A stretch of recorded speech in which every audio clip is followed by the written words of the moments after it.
Guy Ritchie, Henry Cavill, and Jake Gyllenhaal. On paper, that's an action cinema triple threat. But now that In the Grey is finally here, the big question is, does the actual movie live up to that lineup?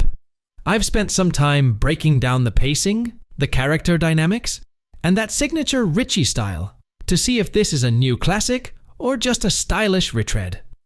Let's get into the breakdown. And don't worry, I'll keep spoilers to a minimum. 250, ram it, Janet. Right off the bat, you need to know what kind of movie you're walking into. This isn't a mindless shoot 'em up.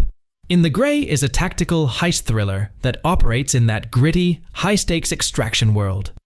The plot follows an elite crew trying to recover a billion-dollar fortune from a dictator, but honestly, the what matters way less than the how. The film is structured in three very distinct gears. First, you have a heavy, dialogue-driven setup. Then, the movie shifts into this hyper-focused planning phase. Think tactical diagrams and fast-talking strategy. Finally, the third act is where the fuse finally hits the powder. It's a slow-burn approach to an action movie, which is a bold choice for a cast this big.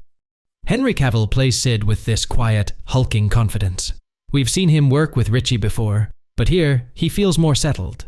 He's the straight man of the group, using his presence to command the screen without needing to say much. Then you have Jake Gyllenhaal as Bronco. He's the perfect foil to Cavill.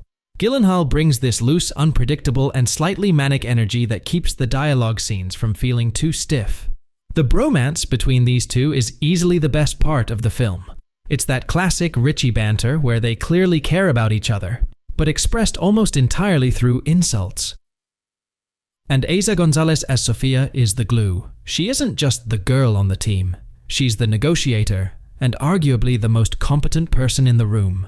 She brings a level of sharp, cold professionalism that balances out the guy's ego-driven back and forth.